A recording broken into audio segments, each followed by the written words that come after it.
Bem, tá todo mundo animado aí para o último dia de programação? Cansados, porém animados. Vou pedir para que todos se assentem, por gentileza, para a gente dar início.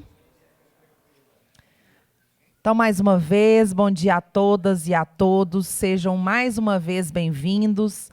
A Universo Produção e o Instituto Universo Cultural têm o prazer de recebê-los e dar início à programação deste último dia de Cineop, que integra o Encontro da Educação, 18º Fórum da Rede Quino Latino-Americana de Educação, Cinema e Audiovisual.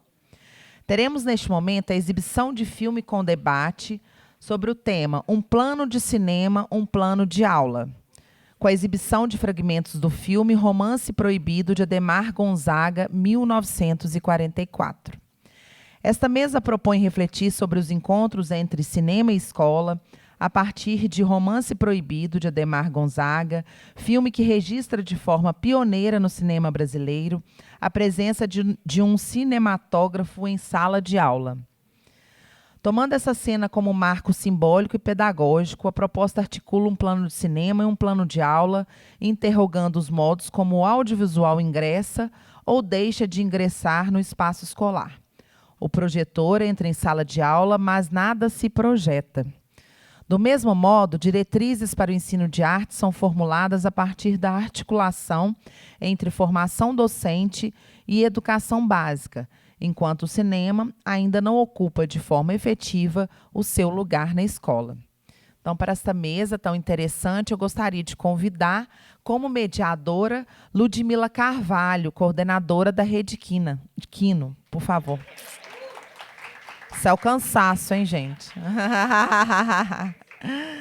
E os convidados, Alice Gonzaga, nossa veterana diretora da Cinédia.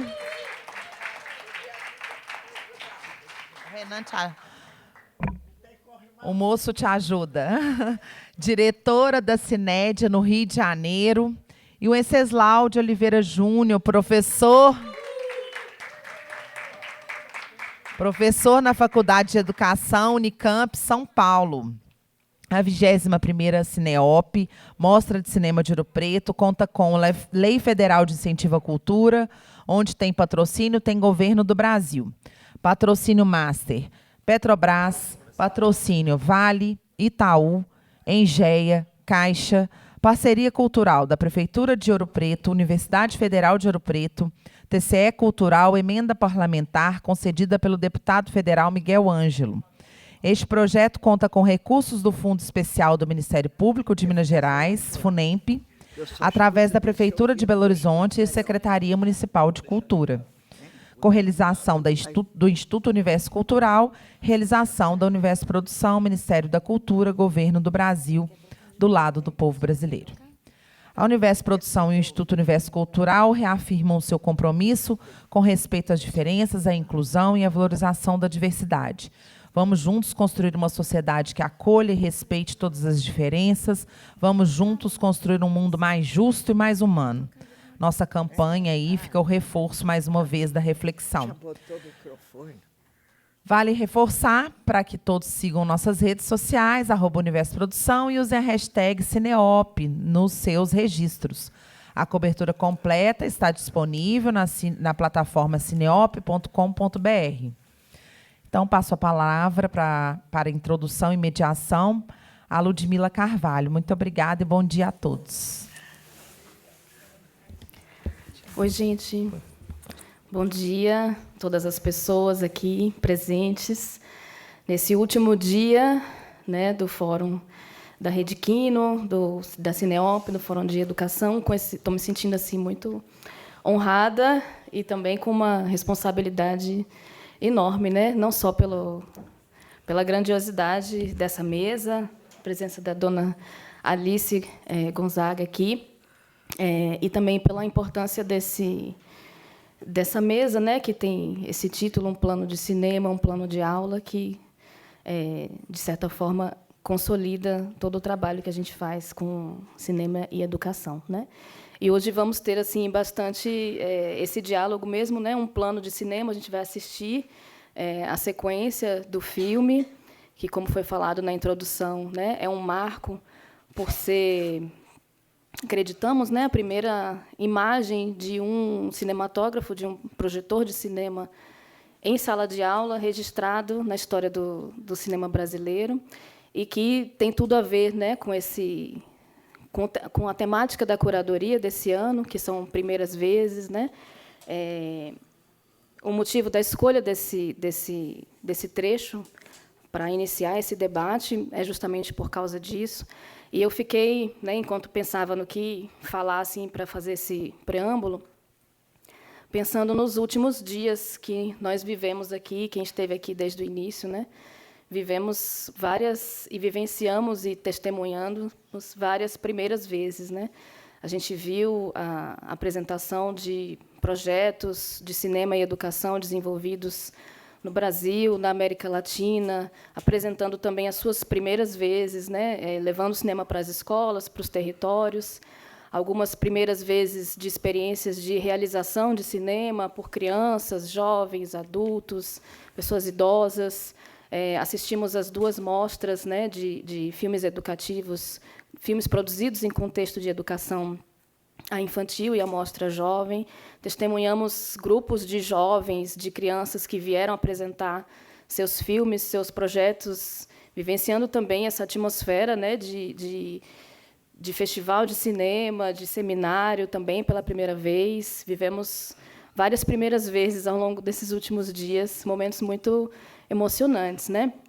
E eu me lembro assim, na fala da professora, aí pegar o nome dela aqui, Mônica Rodrigues, ela trouxe também um dado interessante sobre a chegada do primeiro cinematógrafo, né, registrando, a partir da pesquisa desenvolvida pela professora Luane Souza, do registro do primeiro cinematógrafo trazido, o cinematógrafo Lumière, para uma escola no Maranhão, em 1899. E conectando isso com a fala de outro professor que apresentou aqui, né, professor Márcio Blanco, sobre o primeiro filme produzido por crianças em contexto escolar, que foi o curta-metragem O Parque, desenvolvido em 1964. Então, são marcos inaugurais, né, assim, que a gente conheceu e discutiu e aprendeu aqui nesses últimos dias. Mas eu só queria dizer que, para além desses marcos, eles não são momentos históricos, assim, né, por assim dizer, apenas pelo dado cronológico, né, marcado da história, né? Eles são importantes pelo pioneirismo dessa primeira vez que acontece toda vez, né? Então, toda vez que um projetor de cinema entra na escola e as crianças e os jovens e os adultos, enfim, quem quer que seja, vivencia essa experiência do encontro do cinema com a educação, a gente está, de certa forma, reatualizando, revivendo essa cena que a gente vai ver no filme Romance Proibido, né? Então, a gente vai fazer dessa forma. A gente vai assistir o trecho do filme. Eu vou passar a palavra para Alice Gonzaga, que é uma das crianças que está na cena, né? Muito emocionante também estar aqui do lado dela. Ela vai falar sobre o filme, vai contar histórias que acho que está todo mundo super curioso para saber, né? Um pouco da realização desse filme, como é que esse cinematógrafo entrou na sala de aula, no cinema. E, em seguida, passar a palavra para o professor Venceslau Oliveira, que é, como ele estava falando aqui, né, um grande conhecido, uma referência nesse campo do cinema e da educação, para trocar uma ideia também com a dona Alice. Então, a gente vai assistir o trecho e, em seguida, passar a palavra para a senhora, tá bom? Sara, pode ir. Obrigada.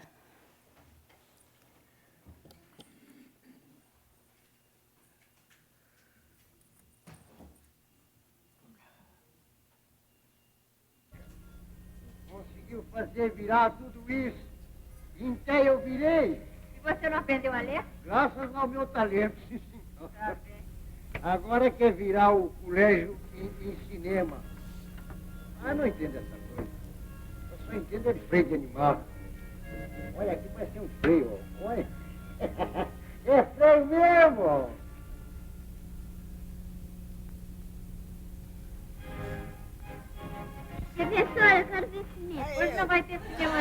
amanhã.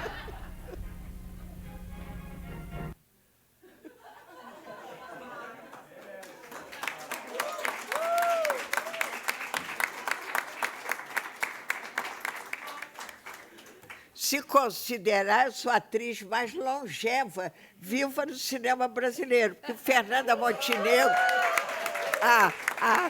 todas elas entram no cinema nos anos 50. Eu entro em 36. Antes desse filme, eu apresento Bonequinha de Seda. Aliás, que está no Canal Brasil. Eu sou a menina que não alcança o elevador. Eu estou com minha mãe, o elevador sobe e eu choro. Mas ali eu tenho 2 anos. Bom, eu falo muito, tem que me interromper de vez em quando. Primeiro, eu quero me apresentar. Eles me colocaram aqui, Alice Gonzaga, acervo de filmes. Eu não sou lata de filme, não sou arquivo de papel, enfim, eu sou produtora, diretora de filme dos outros, porque todas as restaurações que nós fizemos dos filmes Cinédia, eu acompanhei desde o início, porque cada filme restaurado tem uma pasta. Então, você pega a pasta do filme, vai dissecar o filme. Quem trabalhou, o autor, os recibos, os diálogos. Então, praticamente é uma outra direção. Sou arquivista desde os 5 anos de idade até hoje. Eu arquivo. Eu ajudava meu pai no arquivo. A primeira palavra assim, que eu aprendi a ler foi cinema. O que mais que eu sou? Sou atriz também, que não sei se vocês assistiram Desarquivando Alice, que é um filme dirigido pela Betsy de Paula, a qual só viu o filme pronto. Mas a Betsy conta a minha história, a história da Cinédia e a história do meu pai. O que mais que eu posso ser? Hoje eu sou ícone da preservação audiovisual no Brasil. Eu digo mesmo, porque eu comecei em 1970, quando eu entrei na Cinédia, a minha curiosidade era assistir os filmes. E depois que eu assisti, a curiosidade, não pensava em preservação, não. Depois que eu assisti, eu digo, peraí, vamos guardar os filmes. No futuro, a Cinédia vai ter um acervo, nós podemos, começava a gente a pedir trechos de filme, a gente, no futuro, vai ter um modo de vida de vender os trechos de filme. Então, a preservação começou pensando nos filmes e tudo. Daí, a gente foi entrando e eu ia nos lugares, e lá vem ela com esses filmes velhos. Para quê? Meu pai mesmo dizia, deixa disso, faz filme novo. Que bobagem você pensando. Mas eu comecei a recolher os filmes Cinédia, a comprar cópias. Outras eu recebi até pelo correio de devolução, enfim. Aí eu fui mais ou menos juntando o acervo Cinédia. Quando eu tive a enchente, em 1996, que eu já estava com todos os filmes com cópia e tudo, eu perdi tudo. Eu tive que começar todo de novo. Em 96 começou. O Hernani chegou na Cinédia, eu acho que a nado, porque os filmes estavam boiando na água. Foi uma enchente pavorosa que aconteceu em Jacarepaguá como nunca. As casas ficaram cobertas, muita gente perdeu casa e eu perdi os filmes, sendo que uma parte o Hernani ainda colocou no HMI para secar os filmes, depois fizemos uma lavagem, enfim, eu perdi todas as cópias e já tinha sido feito, depois da queima dos filmes que vocês vão ver no Desarquivando Alice, a qual eu me arrependo tremendamente ter posto fogo nos negativos de nitrato. Se eu tenho o conhecimento que eu tenho hoje, eu estaria guardado nitrato, porque os negativos de nitrato são 10 vezes melhores que qualquer negativo de hoje.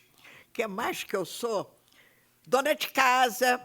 Tenho 3 livros publicados, O Palácio de Poeiras, que é um livro esgotado, mas é o melhor livro sobre o Rio de Janeiro. Faço a causa dos cachorros também na Ecopet, que eu junto 50 quilos de tampinha por mês para ajudar os cachorros. Enfim, sou síndica, então... vai fazer 50 anos agora que eu sou síndica, o ano que vem. Enfim, eu faço muita coisa. Muita coisa. Poucas pessoas me conhecem, porque eu venho aqui, sempre fico falado, nunca me convidaram para uma mesa, é a primeira vez que eu venho a uma mesa E 18 anos que eu venho a Ouro Preto. Agradeço aí a Adriana Sim. Agora, voltando à enchente, o Hernani ficou tão... O Hernani, que até essa época vocês conhecem muito bem, era um riponga. Também carteira de identidade. Que não sei o quê. O Hernani se interessou na restauração dos filmes, estudou e hoje eu considero ele um dos melhores entendidos na restauração dos filmes. Daí pensou-se em introduzir nas faculdades a cadeira preservação. A Raquel começou o Festival de Preservação. A ideia passou, ela fez. 3 anos depois, o Hernani conversa com ela, vamos expandir melhor, fazer uma coisa mais política. Então, a consequência disso tudo hoje foi minha enchente. Porque não se ouvia a palavra preservação, restauração, em parte alguma, ninguém. Eu fiz uma retrospectiva nos anos 70 no MIS, quase que fui ameaçada porque estava exibindo filmes velhos. Hoje não, hoje são clássicos, né? Agora não falo em filme velho. O Ébrio hoje é um dos 50 filmes melhores do cinema brasileiro. Não sei se vocês assistiram a cópia restaurada, que está impecável. Foi o melhor trabalho em digital que a Link fez em 4K. O filme está... Olha, se a gente vê até as florzinhas do bolso da Marieta no filme. O filme ficou muito bom. O ano passado até nós apresentamos também o Alô, Alô Carnaval, e o ano que vem pretendemos mostrar também o Berlim na Batucada. Mas eu não quero sair do assunto, não. O que mais? O filme do Romance Proibido, a história era completamente diferente do que meu pai imaginava. Ele começa o filme, era para ser mais ou menos um filme saudade, mais ou menos cenas de barro humano e saudade. A tal minha mãe ia ser artista principal, mas quando ela se juntou a meu pai, a carreira dela foi cortada totalmente pela minha família, com medo até. Quando eu comecei a aparecer nesses pedacinhos de filme, minha avó ficou indignada, aí eu fui para o colégio interno, para não ser atriz, para não nada com cinema, com nada. Então, fui para o colégio interno, eu fiquei 9 anos, mas nas férias eu ia para a Cined, assisti muita filmagem, conheci muita gente, mesmo meu pai me levava. Então, o negócio de cinema entrou. E, ao mesmo tempo, eu arquivava, ajudava meu pai todo no arquivo, porque o arquivo da revista Cinearte quase todo está comigo, está com a Cined. Eu ajudava ele no arquivo, porque eu achava que, como mulher, jamais eu poderia ser alguma coisa. Ou dirigir a Cined, ou sei lá. Aliás, eu não sei o que eu pensava da vida.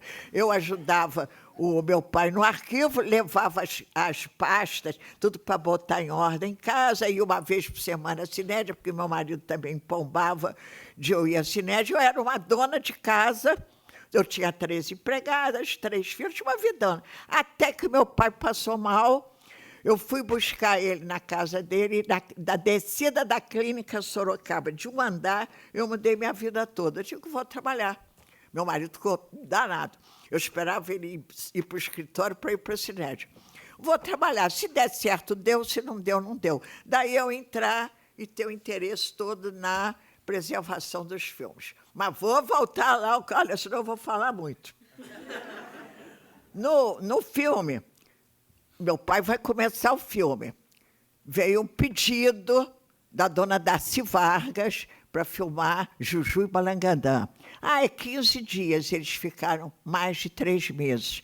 Então, toda a verba que ele tinha para começar o Romance Proibido foi para o Juju e Balangandã. Aí começa o filme. Bom, vou pedir dinheiro no banco, a família do meu pai também, porque meu pai era o único que trabalhava dos irmãos e maridos das irmãs, vão no banco e dizem, não, ele é doido, está só pensando em filme, o senhor não vai prestar o dinheiro, já não levou o dinheiro. Então, o filme foi muito prejudicado pela guerra, pela falta de produtos químicos, falta de... A Cined revelava os filmes, faltava material para o laboratório. Aí o filme demorou muito mesmo, que até eu, quando assisti o filme, eu pensei que era muito, muito, muito melhor. tive assim, um pouco de decepção com o filme. E daí, conhecia muito as duas, tanto a Lúcia Lamour quanto a Nilza Magrassi, que era quase que minha vizinha, que sempre que a gente encontrava ela na rua, ia falar, ela saía ventando, até que um dia eu peguei ela no cabeleireiro fazendo a unha. Nilza! Aí ela não pôde levantar. E acabei comprando até o acervo da Nilza Magrassi na feira da Praça 15. Mas o que mais do filme? O filme... A história foi mudada, porque teve que ser um filme altruísta, que para o bem do povo, que meu pai já achava que o filme teria muito bom para a educação do filme. O filme realmente era uma campanha contra o analfabetismo, mas, com a imposição de Estado Novo, o filme realmente muda de sentido da história. O que mais? É um filme austero, exaltando o valor dos indivíduos que abdicam de suas inspirações para o benefício dos outros. Isso é que acabou sendo o filme, porque ela é uma professora que mora no Rio. Aliás, os cenários do início do filme... Pena que não vai mostrar o filme todo, que hoje eu gosto do filme. O cenário é riquíssimo, a prefeitura passa, multa o estúdio, porque está fazendo uma construção que não pode, que é a construção de engenheiro, então para o cenário e volta. E ela é uma das alunas, e ela tem uma desilusão, vai ser professora numa cidade, em Guarantã, que no final foi lá perto de Marechal Deodoro, que foi as coisas. E daí ela conserta a escola, leva o projetor, vai, e o amor que ela tinha no Rio está noivo de uma grande amiga dela também, que mora nesse lugar, tudo é coincidência. E ela sai para deixar o amor, que é o Milton Marinho, para a amiga dela. E o filme tem cenários muito ricos no Rio, que os cenários são do Colón.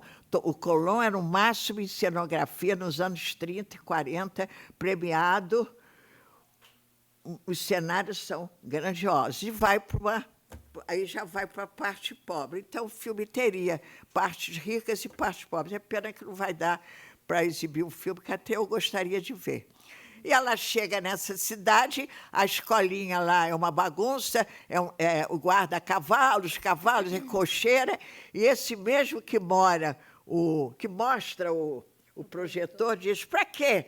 Para que escola? Aqui não precisa, não, aqui tem que trabalhar na lavoura. E ela melhora, a escola fica linda, os alunos vão e vai, e no final, ela, para fugir do namorado, que deixa para a amiga, ela vai para outra cidade pobre. Então, acho que não tem mais muito o que falar do filme, não.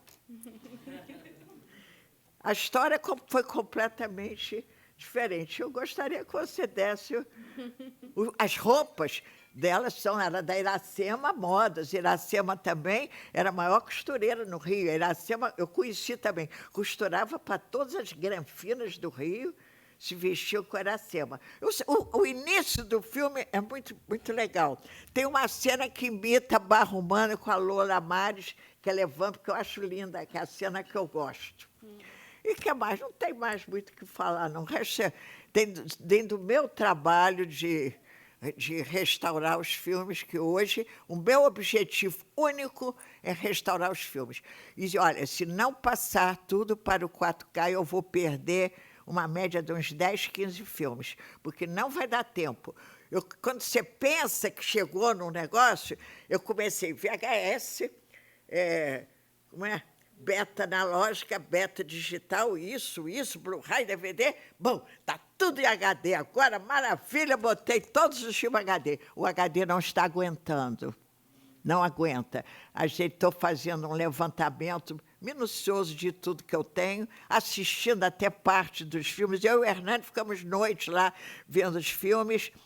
Tem sombras, não está aguentando. Então, eu estou procurando fazer agora os filmes mais populares, porque somos nós que bancamos. Eu tenho vendido os filmes para o streaming do Sesc, que tem nos ajudado bastante, exibido os filmes. Com pagamento, eu consigo pagar link digital. Fizemos um pacote muito grande. Eu, até na estreia do Ébrio, eu dei uma lambada lá no Instituto Brasil Cultural, que me bateram minhas filhas. Mãe, você não podia ter dito isso, você tinha que ter dito, estamos aguardando o Itaú. Eu disse, o Itaú Cultural aí, que bem que podia ajudar a gente, isso. Eu falei grosso, assim, mas brincando.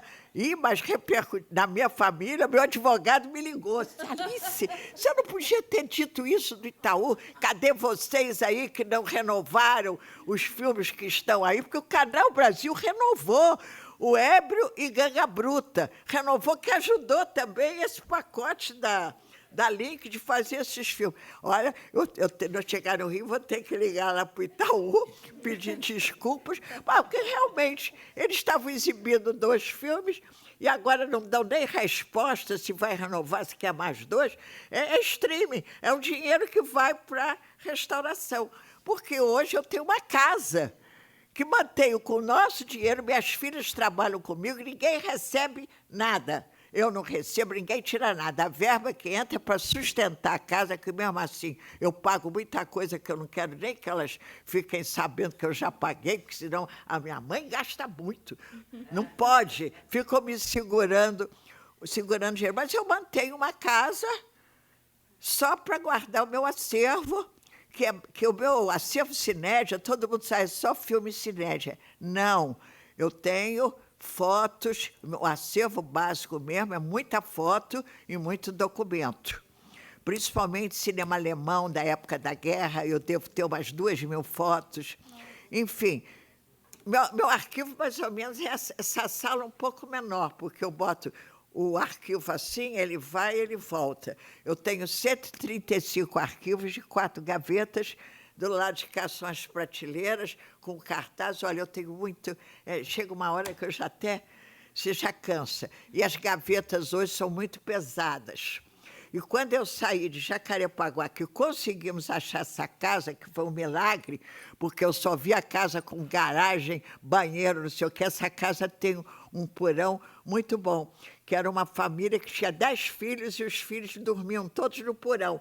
Era o dormitório das crianças, porque um apareceu para nos visitar e contou a história que ele dormia na sala que é o arquivo. Então, também tem muita história para falar sobre o arquivo. E quando nós nos mudamos de Jacarepaguá, eu fiz 22 viagens de caminhão, sendo que do arquivo foram 7 viagens de caminhão, porque a Casa Chama que me vendeu só saiu nas últimas semanas, eu tinha que entregar Jacarepaguá. Olha, foi uma mudança que nunca mais na vida eu quero fazer, porque os arquivos eram pesadíssimos. Na cidade era fácil, que o caminhão encostava, o arquivo entrava. Mas sair da Santa Cristina, na casa que eu tenho hoje, foi um desespero, e depois colocar tudo na ordem, fechar os arquivos, lacrar, as gavetas que eram mais folgadas, apertar mais para não embaralhar. Olha, eu não quero mais pensar em arquivo. Gostaria que quem comprasse o acervo Cinédia depois mantivesse na casa, coitado, porque eu não desejo outra mudança. Enfim, se falar sobre a Cinédia, eu vou aqui o dia inteiro. Cada filme tem sua particularidade, tem sua história, porque cada filme, meu pai teve o trabalho de juntar uma pasta sobre cada filme, mais ou menos. Tanto que esse álbum de figurinha aí, eu pensei muito, dá para eu fazer um com os filmes da Cinédia, que eu tenho 56, ainda posso botar barra humana no catálogo. Eu vou pensar nisso, sério, para os 100 anos da Cinédia, que a gente está com 97 anos. Ou então começar a arrumar agora. Eu não posso morrer agora, eu estou com 91. Eu tenho que esperar, mas tem que ainda durar uns 3 anos, eu espero, né? Porque agora a dificuldade é subir esses degraus imensos sem corrimão. Com corrimão eu ando. Eu moro sozinha esquento, faço meu jantar, esquento meu jantar, me aguento bem, me visto e tudo. Mas, como eu tenho medo muito de ficar dependendo dos outros, meu pavor é ter andar na cadeira de rodas, passar na rua Miguel Lemos de cadeira de rodas, porque lá eu passo 10 vezes por dia, conheço todo mundo. Imagina eu passar ali de cadeira de rodas, vai ser o fim para mim. Mas, Dona Alice, deixa ele falar, Não, senão não. o tempo passa nem e ele pensar. não conta nada. Eu quero, na verdade, é que você conte para a gente um pouquinho, exatamente a cena que a gente passou aqui, ela, de alguma forma, a sua presença coloca a gente na condição da gente ouvir o título da mesa de uma maneira quase que literal. Por quê? Porque o que a gente vê aqui no final dessa cena cortada é uma criança, que é Dona Alice, falando: professora, eu quero ver filme. Corta. Desse plano, o contraplano é a professora, no ponto de vista da criança. Então, veja, o plano de cinema e o plano de aula exposto na nossa frente em um corte. Então, eu queria que a senhora contasse um pouquinho para a gente como é que essa cena foi feita. Se a senhora lembra? Não? Não me lembro. Porque é incrível. Meu pai tinha mania de botar gente em ponta de filme. Eu estou em outros, estou em Caídos do Céu. Tem vários filmes que eu faço pontinha, que eu estou atrás do cenário, mas esse E como é que ele convencia a senhora a participar? Eu queria saber. saber. Ah. Não lembro nada. Agora, Aqui, nos ó, anos fala aí com a 50, quando eu estava no Sião de Petrópolis, tinha uma freira, irmã Dolorata, que meu pai, que a freira tinha mania de cinema, de querer alugar filme para a gente ver e tudo. Ela também, o pai admirava muito essa irmã Dolorata. Eu sempre falo em educação, tem que fazer uma mençãozinha para essa freira escondida no Colégio Sião de Petrópolis, já que se fala tanto em educação. E no meu arquivo também, eu tenho uma gaveta desse tamanho, uma gaveta é censura. Eu botei tudo em ordem de data. A censura se mistura o tempo todo com a educação, né? Então, faz censura por causa da educação, educação por causa da censura, você não consegue separar os assuntos. Eu tenho outra gaveta também, que eu chamo Mãe Joana, que é todos os estrangeiros que vinham filmar no Brasil nos anos 10, 20, também coloquei em ordem didática, acho que daria um bom livro para se fazer, que meu pai dizia que era um desaforo virem aqui falar mal do Brasil, principalmente na Amazônia e tudo. Então, ele começou a guardar tudo que saía, eu botei em ordem. Porque quando meu pai morreu, ele deixou uns 30, 40 pacotes assim, escrito por fora, coloca na gaveta, ou botar em ordem de data. E eu comecei, tanto que o arquivo, a história da Cinédia, eu tenho desde 1800 e tanto, nascimento do meu pai, em 1901, e aí eu vou o Diário da Cinédia inteira, e ao mesmo tempo eu faço um também, que eu organizei o arquivo para o cinema brasileiro. Quiser saber o que aconteceu, 8 de abril de 34, qual foi a nota que saiu do jornal, eu vou lá, 34, eu acerto. O arquivo Cinédia é muito, digamos, abrangente e está muito, muito em ordem. Eu só tenho um armáriozinho, que são umas fotos de filmes clássicos, até que eu dependo do Hernani um dia na vida que tenha tempo, para identificar aquelas fotos. Fora disso, eu tenho tudo organizado. Acho que com a internet perdeu um pouco de valor, mas tem um negócio. Eu tenho os documentos que é certo. Eu peguei... Olha, foram mais de 1000 títulos alemães, franceses, que eram filmes alemães, que eu tinha que saber se era filme francês ou filme alemão. Que os filmes alemães entravam muito com o nome francês. Então, entrava no site de filme, a maioria errado. Eu tenho os folhetos do filme. Eu queria só o nome original, porque eu arquivo pelo nome original, alemão, pelo francês, tudo tem que ser título original. Para identificar, eu entrava, pegava o nome dos artistas até achar, como eu tenho equipe técnica, eu consegui achar o original. Mas muita coisa errada mesmo, que não dá tempo. Mesmo da Cinédia, no site do Adoro, o outro, tem muita coisa errada. Eu mesma, no livro 50 anos de Cinédia, eu não conheci os filmes como eu conheço hoje. Então, muita gente que eu coloquei como figurante, na verdade, foram pessoas importantes, foram mais importantes no filme. E outros que eu achei que eram importantes, pelo contrário, foram figurantes. Que meu pai ele sempre gostou de empregar pessoas que estavam trabalhando, e ele, nos filmes, nas produções, sempre ele disse que tinha que se dar muito valor aos técnicos, que era a prata da casa, e aos artistas que estavam sem trabalho, que precisavam trabalhar. Mas eu acho que o Lulu de Barros também tinha um senso muito bom para saber escolher personagens do tipo. O Lulu, então, é fantástico. Eu já estou saindo do assunto. Eu admiro, dos diretores que eu gosto do cinema brasileiro, é o Lulu... Nilo Machado. Como é? Nilo Machado. Nilo Machado.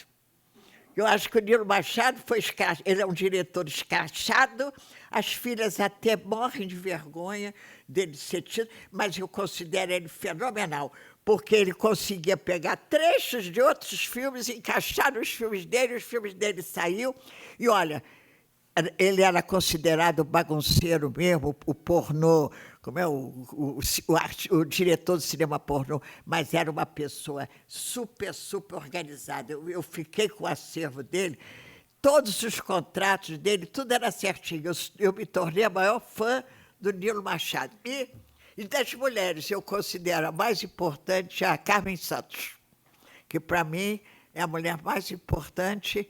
E como diretora, bom, a Carmen Santos foi diretora, mas do Ébrio é a direção da Gilda de Abreu, que é a primeira mulher que tem seu filme preservado, que foi o Ébrio.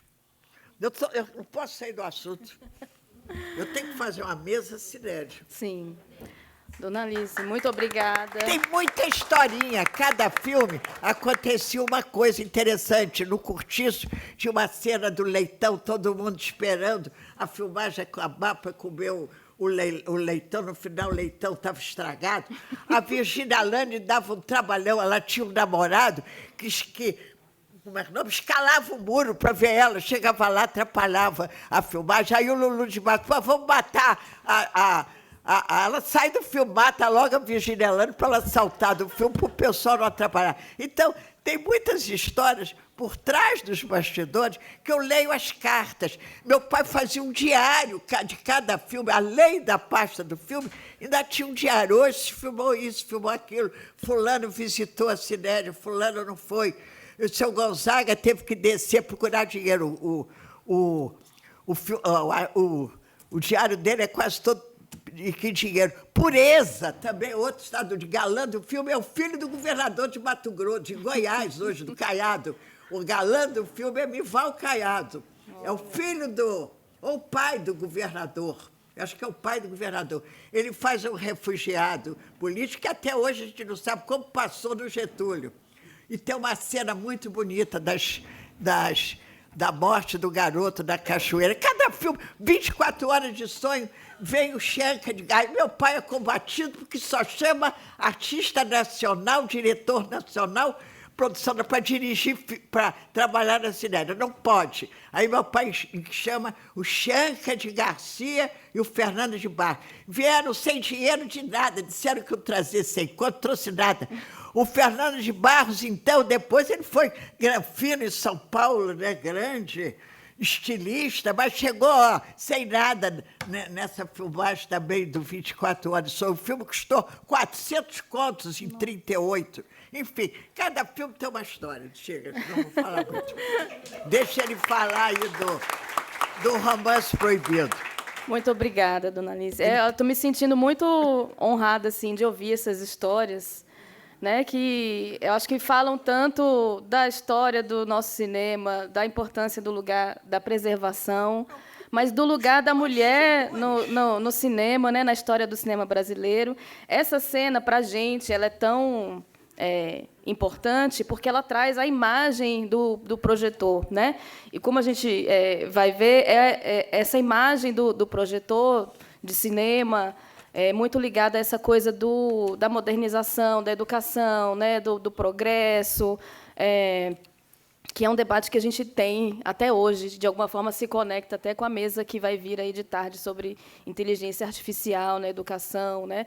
O projetor está lá no início desse... A professora representa essa coisa, né, que ela vem da cidade grande e revoluciona a escola do interior, trazendo objetos da modernidade, e entre eles é o cinema, né? Isso é um debate que é muito caro para a gente, né? E aí, com isso, eu passo a palavra para o professor Venceslau, que vai falar um pouquinho também sobre esse lugar do projetor, tanto objeto físico, material, né, na sala de aula, quanto o que ele representa, né? E eu fiquei escutando a senhora, fiquei muito curiosa de saber se a senhora lembra, na escola, não fora do filme, na sua vida na escola, se tinha alguma relação com o cinema para isso ter entrado no filme assim como um objeto da modernidade. Mas não, pode Deixa ele falar. deixar. Fiquei pensando, fica para depois. Mas então, com a palavra, Venceslau. Isso aqui tudo. Bom dia. Sara, pode colocar no início da apresentação. E vocês vão ver que o início da minha apresentação é exatamente a cena final da apresentação, agora, do PowerPoint.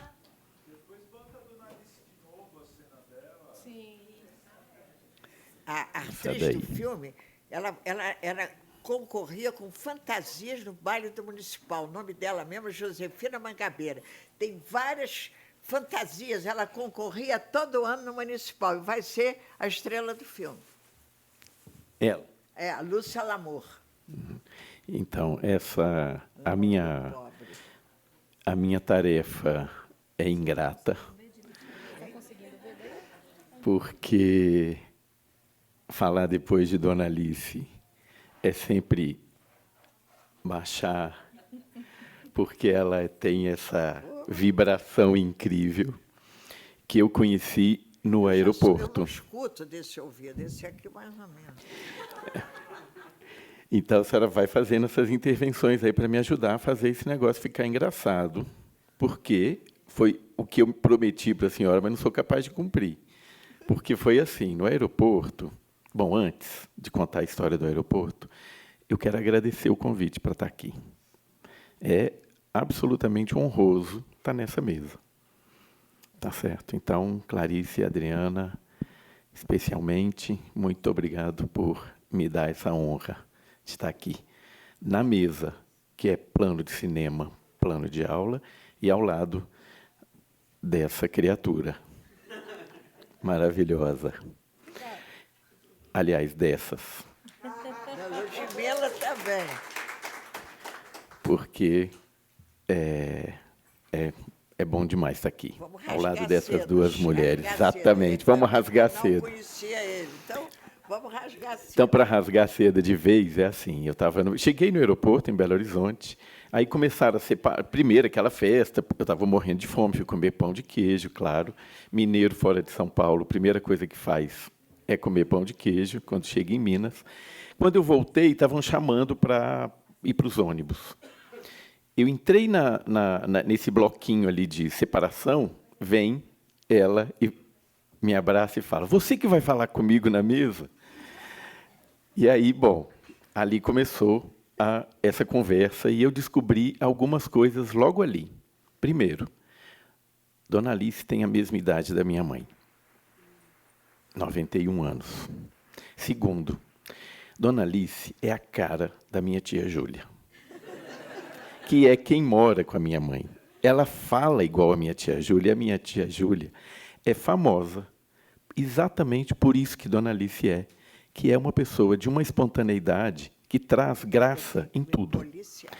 O aniversário de 70 anos da minha tia Júlia, a gente tinha nas paredes histórias da tia Júlia. E eu vou contar uma só, para ter pelo menos um pouco de graça aqui, porque ela me disse, a nossa mesa vai ser a mais engraçada do evento. E eu gelei.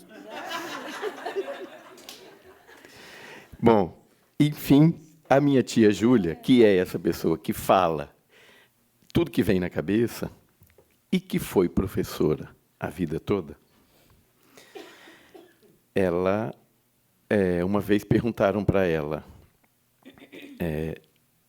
tia Júlia, a internet da sua casa é rápida? Isso na época, faz algum tempo isso já, ela respondeu, é sim. O Adriano, que é um dos sobrinhos, disse que é manga larga. Que era banda larga. Mas ela falou então que era manga larga, que é o cavalo. Não é? Mas, enfim, pois é, faz todo sentido, inclusive com o próprio filme. Porque o filme ele tem essa literalidade, que Dona Alice já comentou, de didatizar tudo. Né? O filme é uma espécie de manual didático daquilo que é a ideia de progresso daquela época. Ave Sem Ninho também entra, Caminhos do Céu. Todos esses filmes obedecem a mesma filosofia lá do austero. Isso. Então, é um monte de, digamos assim, clichê. A cidade grande e a cidade pequena, a riqueza e a pobreza, o ser humano e o cavalo. A primeira cena que aparece a escola são 3 mulheres olhando para um prédio, uma casa totalmente degradada, e de uma das janelas sai uma cabeça de cavalo, cabeça de burro, digamos assim, para ficar literalizado mais ainda. E depois, e aí Dona Alice já contou um pouquinho, esse personagem aí é o ex-cocheiro, não é, que usava aquele prédio da escola para fazer de estábulo. Mas, então, a história, propriamente dita, ela é muito escolar. O filme é muito escolar. Não é? E faz um enaltecimento de algumas coisas. Faz enaltecimento de coisas bem características daquela época. Não é? Da máquina como tecnologia, dos corpos exercitados. Então, tem cenas muito marcadas de pessoas fazendo atividades físicas e da escola, da alfabetização, especificamente a alfabetização. E, enquanto Dona Alice falava, eu lembrei que, já naquela época, o filme lança mão de uma estatística de classificação e hierarquização de escola para dizer que a escola de Guarantã ficou em primeiro lugar na melhoria do ensino, que era um jeito de dizer, olha, como é que esses novos métodos que a professora trouxe, que é um método de atividade física e um certo método de alfabetização e de valorização dos equipamentos, é aquilo que, de fato, vai tirar o país do analfabetismo. Tá certo? Então, o filme é muito, efetivamente, o filme é muito didático nisso. Bom, mas eu ando numa espécie de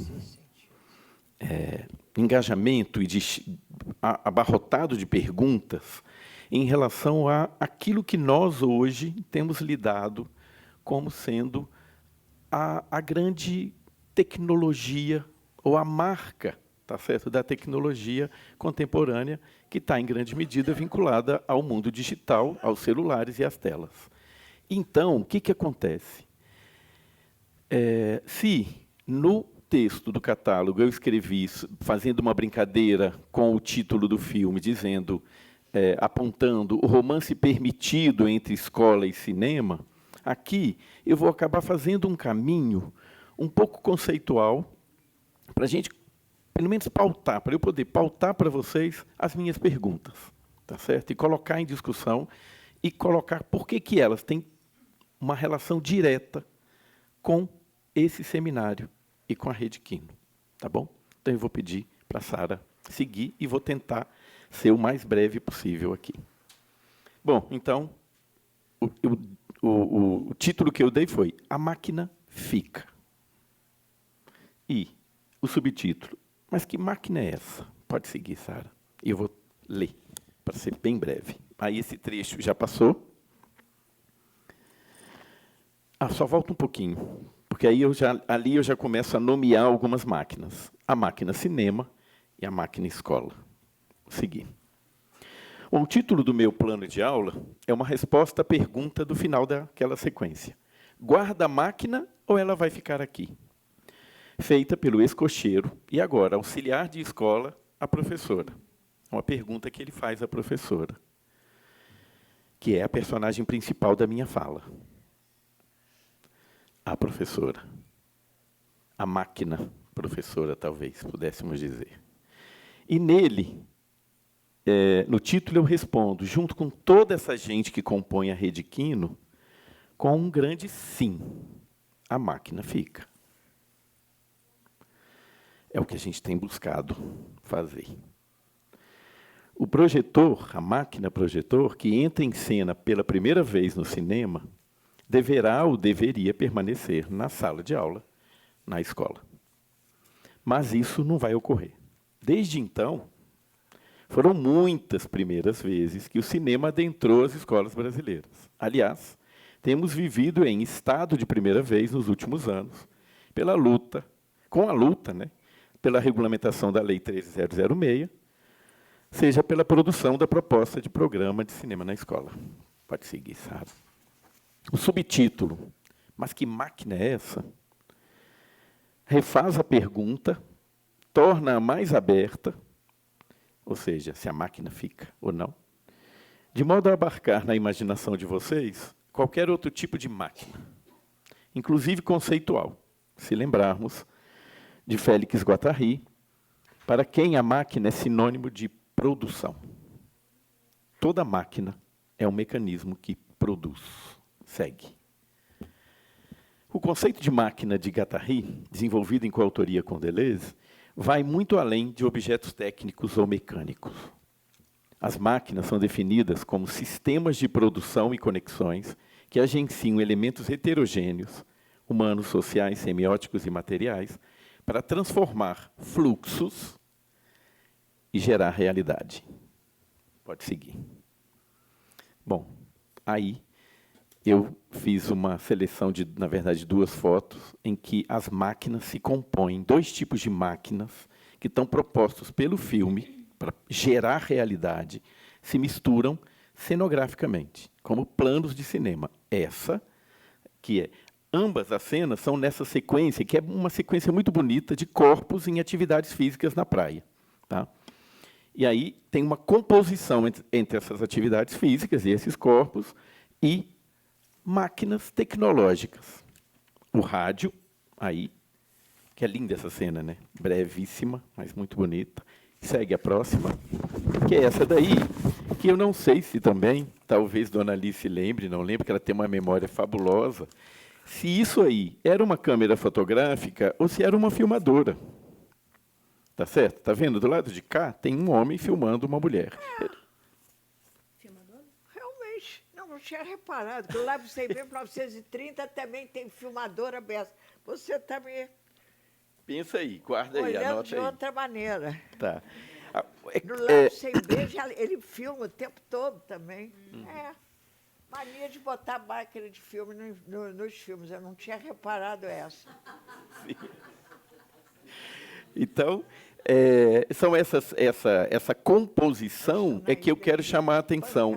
De um lado, a máquina corpo, exercitado. Gente, a gente está na década de 30 e 40. Quem viu filmes de Leni Riefenstahl sabe exatamente o que eu estou dizendo. É muito semelhante à perspectiva fascista da Alemanha. Tá certo? Ou seja, os corpos muito marcados. Aliás, tem uns homens lindos no filme.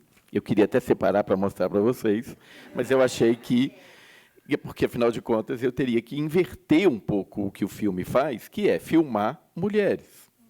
E eu queria aproveitar a minha condição e mostrar homens. Afinal de contas, numa das conversas que a gente teve aqui ao longo do Cineop, que giravam em torno de futebol, a gente disse que achava um absurdo essa nova imposição da FIFA daqueles jogadores não poderem tirar as camisas no final do jogo. E eu achava, inclusive, que devia ser obrigatório em sinal de espírito esportivo. Você tem que trocar a camisa. Enfim, achei que não deveria trazer os moços aqui, mas fica dito a minha proposta. Pode seguir, Sara. Bom, no texto que eu escrevi para o catálogo, destaquei que a máquina articulada que se forma no romance entre escola e cinema. A máquina que seleciona e dirige. A máquina que corta e emenda. Se a gente pensar aqui, currículo, por exemplo. A máquina que mostra e esconde. A máquina que narra e direciona. Um romance que foi permitido nesse filme, mas vem sendo proibido na escola. Pode seguir, Sara. E aí, agora eu queria mostrar o trecho inicial do filme, para a gente entrar em 2 outros tipos de máquina. A máquina arquivo, a máquina restauro, e as inúmeras máquinas mecânicas e a máquina comunicação, e a grande máquina que agencia o filme. A máquina progresso, ou seja, a ideia de progresso. Tá certo? Uma máquina, digamos assim, talvez a mais eficiente e a mais perversa. Tá certo? Vamos seguir. Pode passar primeiro a sequência de inicial, porque aí a gente vai, inclusive, falar um pouco dessa restauração. Acho que é importante a gente pensar, estando com Dona Alice aqui, inclusive, o tão importante que é preservar e como é que essa preservação se faz. Porque esses letreiros iniciais, que contam como é que a restauração foi feita e o que ficou de fora, é muito interessante para a gente pensar esse processo de tensionamento entre o que fica e o que sai.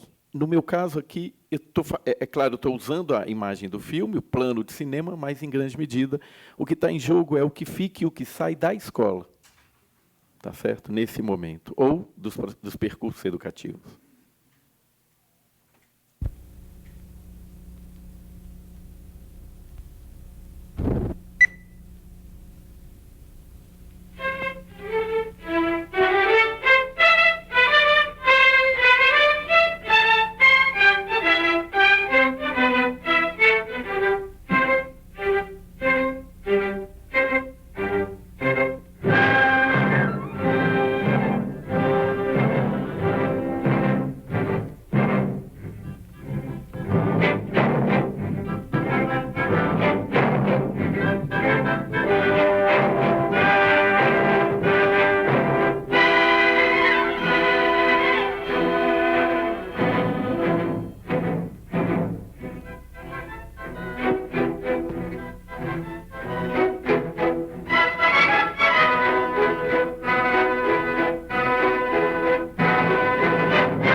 O motivo de eu selecionar essa sequência, aí você pode voltar lá, isso, é para apontar o quanto que ela diz muita coisa. Ela começa o filme com máquinas, e depois com uma espécie de imantação que essas máquinas que estão dentro das vitrines fazem com os personagens que estão fora. Né? Todos os personagens estão como que paralisados, né? Ligados àquelas máquinas que estão ali. Então, a sequência de máquinas que vão aparecendo no filme, ela é finalizada com o projetor de cinema. Então, o projetor de cinema é, digamos assim, naquele momento, para o Adhemar Gonzaga, a máquina paradigmática para lidar com aquilo que ele está propondo, tá certo? Com esse que eu estou chamando de romance permitido no texto do catálogo, né, entre escola e cinema. Bom, aí, então eu quero... Essa outra máquina que quero destacar aqui é a máquina filme restaurado. E o quanto que ela nos alegra aqui, nesse evento, nesses encontros aqui da Cineop. Né? E eu acho que a dona Alice falou muito sobre, inclusive, sobre as intempéries ou sobre os acasos que fazem com que a restauração vire um imã, ou seja, aquilo que é para ser feito uma enchente, que eu vou lidar aqui agora com o que a senhora falou, que foi primeiro uma enchente e depois o falecimento de seu pai, que fez com que você se engajasse. Não é? Então, coisas muito que não tem como mexer. Quer dizer, isso são fatalidades que fazem com que o engajamento se faça. Não é?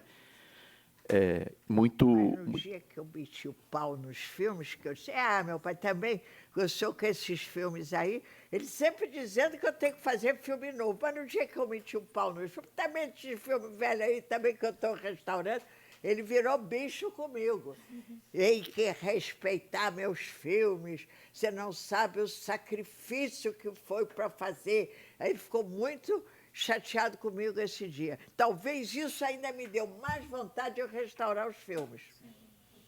Pronto. E... Obrigado por entrar no meio da conversa. Porque eu vou te interromper. Nada, tá bom. Então, entendendo esse filme restaurado como uma máquina arquivo, a potência e o que o filme restaurado faz é exatamente criar a realidade de um arquivo, tá? Manter o arquivo vivo, para fazer aqui uma referência àquela maravilha de filme do Vincent Carelli que a gente viu aqui. Bom, o arquivo de um tipo de cinema, o arquivo de um tipo de país, e aí eu sou graduado em geografia, e vocês imaginam o que significa ter aquela cena final em que a professora em pose de autoridade, a câmera de baixo para cima, de um lado, meio círculo do globo terrestre, do outro lado, meio círculo agora me fugiu do rolo do projetor, e atrás o mapa do Brasil. Ou seja, escola nacionalista. Tá certo? Ou seja, a máquina escola é a máquina que nos torna brasileiros. Tá certo? A máquina futebol também. Né? Não todos aqui, porque tem alguns aqui que se tornam argentinas, ali tem um que se torna mexicano, enfim, porque são máquinas, ambas, que fazem com que a gente deixe de ser só gente e se torne também outras coisas. Não é? Mas, de qualquer forma, o que está em jogo, e a minha defesa toda aqui se a máquina cinema está na escola, ela tem muita potência para gerar coisas para além do globo terrestre e do mapa do Brasil, tá certo? Porque o cinema tem essa capacidade incrível de não nacionalizar as coisas, tá certo? Ainda que ele seja nacional, ele não nacionaliza, porque a imagem é sempre um signo capaz da gente lidar com ela mesmo sem falar a língua, por exemplo. Não é? Bom, então, o arquivo de um tipo de corpo, o arquivo de um tipo de discurso. E aí a pergunta, o que ou como eram os 25 minutos que não estão mais ali, porque agora o filme tem 60 minutos, essa cópia restaurada. Então, se ele tinha 85, agora tem isso. Pode passar, Sara. Aqui, eu imaginei, veja, eu imaginei que essas fotos que apareciam ali eram maneiras dos restauradores remeterem quem está vendo agora para aquilo que não está mais. Tá? Tem essa, e depois uma segunda que é como se fosse um primeiro plano. Pode passar, Sara, mais uma, da mesma cena. Eu sou absolutamente fascinado com o Grande Otelo. Então, quando eu vi essas duas imagens, para além disso que eu estou comentando aqui, são estratégias cinematográficas de remeter para aquilo que não estava, para dar pistas para a gente voltar, eu achei também que são pistas de um afeto, não é? Porque as duas fotografias são muito, não sei se são fotogramas ou não, mas, de qualquer forma, aparecem para nós como imagens fixas, então, para mim, ficou como fotografias, de um romance, de um afeto entre esses dois personagens, não é? Entre esses dois, entre uma atriz e um ator na condição de participantes de um filme. Pode seguir. Bom, desde essa década, então o filme começou a ser feito em 39, terminou em 44. Desde então, a gente continuou no mesmo rumo, de encantamento pelos equipamentos, ou pela ideia de progresso, né, enquanto máquinas que produzem tecnologias, e pelos corpos, enquanto máquinas que produzem sedução, força e saúde. A gente não saiu disso, talvez a gente esteja até muito mais radicalizado agora do que a gente estava lá, nas capturas dessas duas máquinas. Pode seguir. Vamos lá. Vou ler o mais breve, mais rápido possível, agora sem interromper. Se o projetor de cinema era a máquina mais avançada na perspectiva do progresso daquela época, atualmente, a mais avançada máquina não seriam os equipamentos digitais? Não seriam os celulares, suas telas e outras telas? O que dizer, então, de uma lei, a 15.100 brasileira, de 2025, que, pela primeira vez, proíbe o uso dos celulares nas escolas? E aí, parênteses, a revelia da professora dizer se a máquina continua, se a máquina fica ou a máquina não fica. Então, o que eu quero chamar a atenção é exatamente para que sistemas democráticos também podem agir de maneira interventora, não é? E a quem que esses sistemas afetam. Por isso que eu estou dizendo que a professora é a principal personagem dessa minha fala. Estaríamos, pela primeira vez, negando tal progresso associado às máquinas e tecnologias? Poderia parecer isso, né? Que a gente está, enfim, negando a perversidade da ideia de progresso como orientadora do percurso escolar. Mas penso que não. Estamos negando, mais uma vez, a outra expressão do progresso que o filme traz, a professora. É ela que vem sendo desqualificada ao ter que lidar com uma lei que se sobrepõe a ela. Com essa lei, não há qualquer necessidade de qualificar professoras para o exigente trabalho com grupos de crianças e jovens, nas relações com as máquinas que geram realidade atualmente. Com a Lei 15.100, a professora pode somente ensinar e instruir.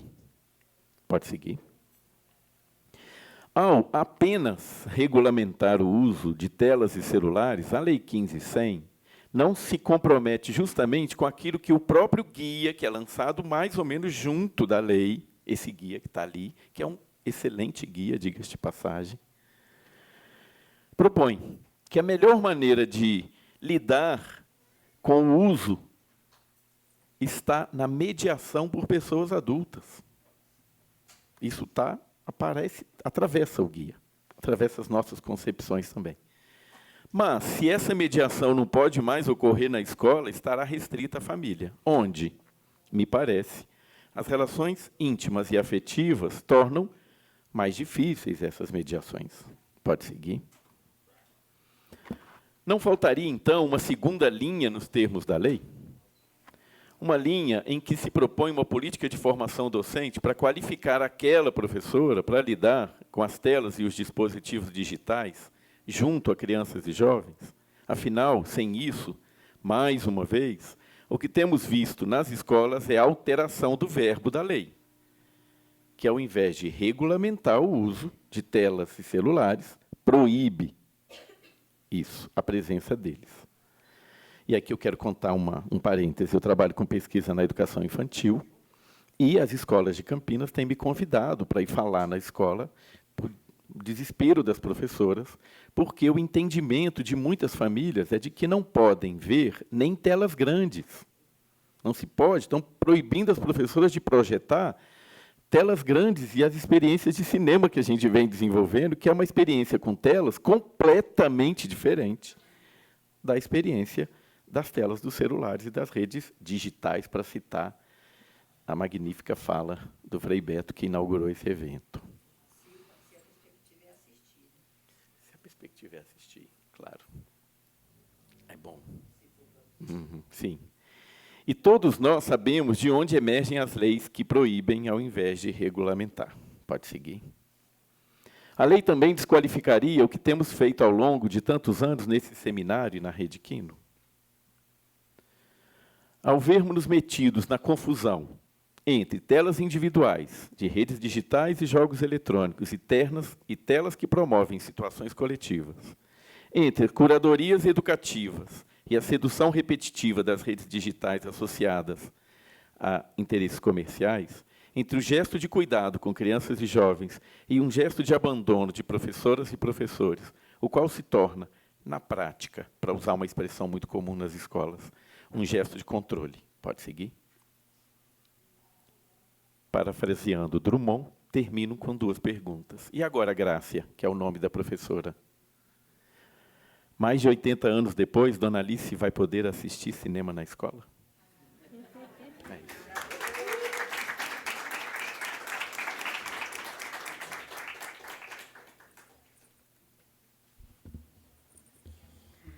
Obrigada, Venceslau, pela reflexão. Acho que importante, sintetiza essas discussões todas que a gente, né, tem tendo, especificamente, né, no Fórum da Rede Quino. A gente está elaborando, né, a carta de Ouro Preto para ser lida daqui a pouco, ao meio-dia, e retomando e pensando nos esforços de regulamentação, né, tanto pensando nessa lei da interdição dos celulares, das telas, né, na escola, a Lei 13.006, que também é uma lei de uma linha, né, que também abre margens para muitas lacunas, né, as quais a gente vem tentando contribuir ao longo, enfim, do trabalho desses últimos anos todos, de tantos agentes envolvidos aqui, né, no campo da cinema e educação. E essa pergunta, né, porque no filme a cena termina nesse suspense, né? Dona Alice, criança, pergunta, professora, e as crianças todas na sala muito ansiosas, né? Quero ver o filme. E não mostra o filme. Então, qual seria o filme exibido nessa cena, né? Aí eu fiquei pensando também naquilo que eu perguntei para a senhora, se fora do filme, né, fora da ficção, na vida real, digamos assim, né, qual seria o filme exibido nesse contexto de escola, né, naquela época? Não tenho a mínima ideia. O que a senhora imagina? Não tenho a mínima ideia que o filme seria. Ele imaginou ali, mas não tinha ideia. Acho que nem eles pensavam que o filme ia exibir. Sim. E uma coisa interessante, né? O colega Romance falou ali. Proibido é 44. Sim, poderia ser um filme do INSE, um filme no Instituto Nacional de Cinema Educativo, que produzia, nessa época, material justamente pensando nessa ideia do progresso e da alfabetização através das imagens, né? Produziu muito material. Ou será que ela ia exibir um filme de entretenimento, que é algo que também entra muito nesse debate, né? Porque um momento interessante do filme também é que, um pouco antes dessa cena, aparece um cartaz, né? A senhora estava até lembrando aqui. Cartaz americano, de um filme americano. De um filme americano, assim, meio fora de contexto. A gente não dá para entender se é o filme que seria exibido, por exemplo, ou se estava na cidade, na rua.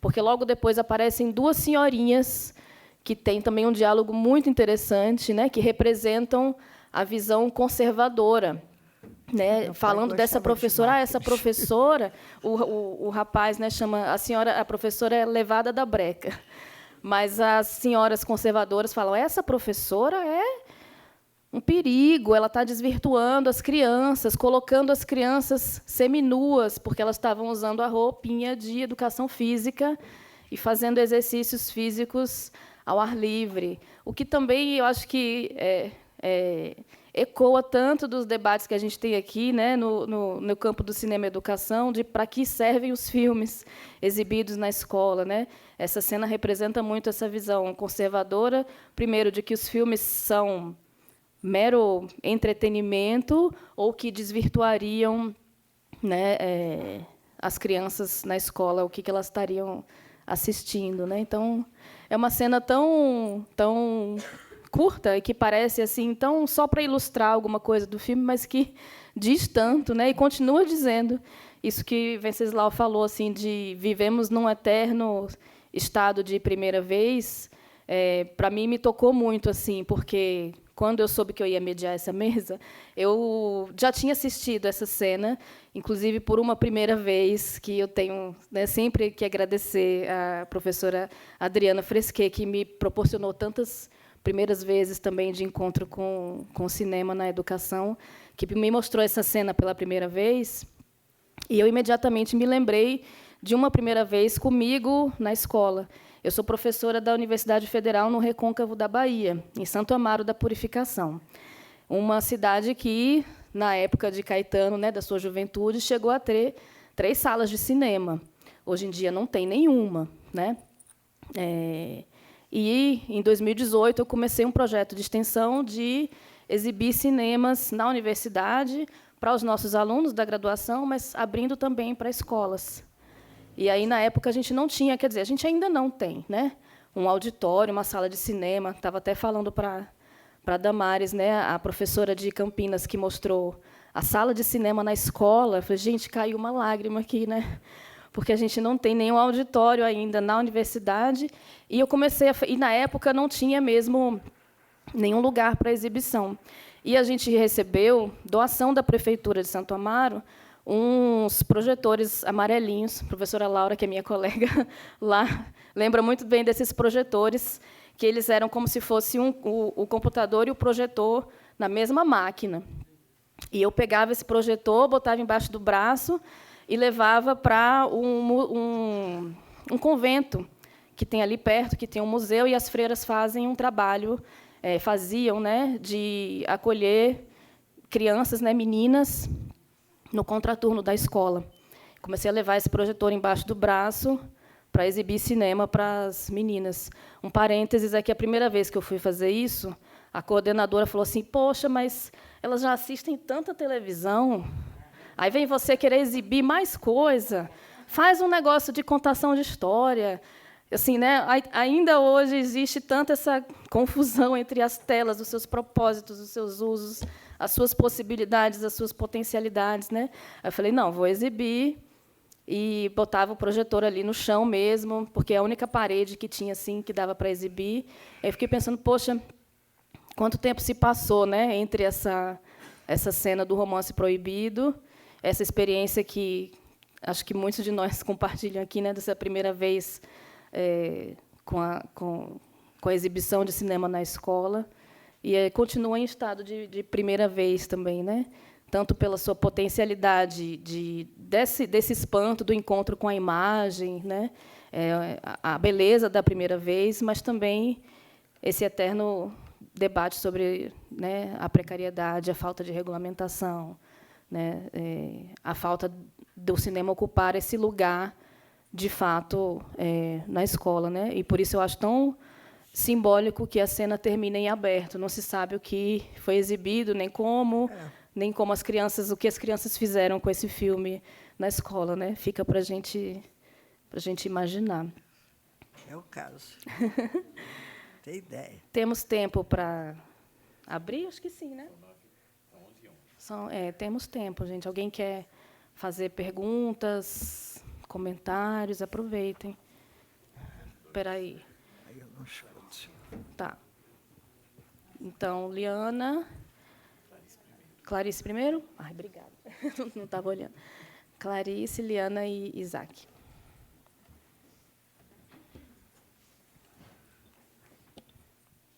Bom dia para todo mundo. Tá ligado o microfone? Tá, sim. Não, beleza. Bom dia para todo mundo. Fala Queria alto, que eu não escuto. agradecer muitíssimo pela mesa, dizer para a dona Alice que foi uma experiência incrível ver essas imagens com ela comentando ao vivo as imagens, né? Eu acho que ela está nos presenteando aí com uma outra forma da gente lidar com as imagens, né? É uma possibilidade também, uma pedagogia das imagens, poder exibir e comentar ao vivo, porque a gente enxerga as imagens de um outro jeito a partir dos comentários que ela faz, né? Então, eu queria agradecer muito, eu acho que muito do sentido, né, dessa mesa, um plano de cinema, um plano de aula, é a gente também experimentar outras formas de lidar com as imagens. E dizer para o Venceslau que, coincidentemente ou não, né, eu escrevi um texto para o livro da Cineop, esse livro que foi lançado agora, que se chama A Máquina de Memória dos Mundos Ameríndios, né?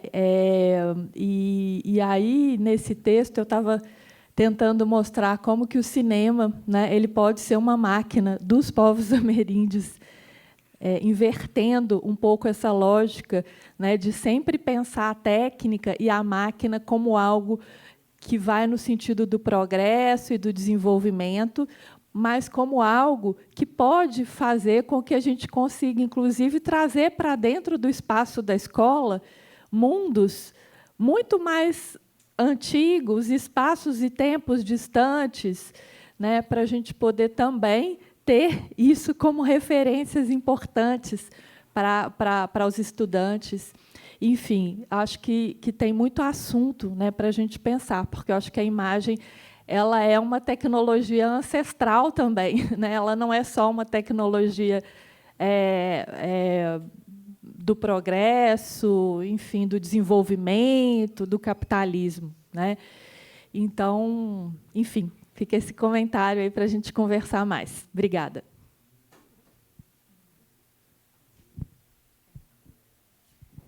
Olá, bom dia. Meu nome é Liana, eu sou professora de cinema.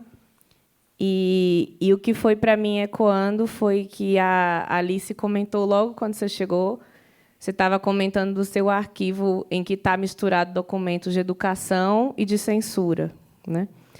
E na fala do Venceslau, quando ele traz a proibição dos celulares, tem esse enlace, né? Então, a gente tem uma história de processos de censuras envolvidos com educação, talvez nesse sentido de que, muitas vezes, movimentos, né, que se dizem pelo cuidado, né, estão querendo cuidar de alguma coisa, se utilizam da censura, da proibição, para cuidar.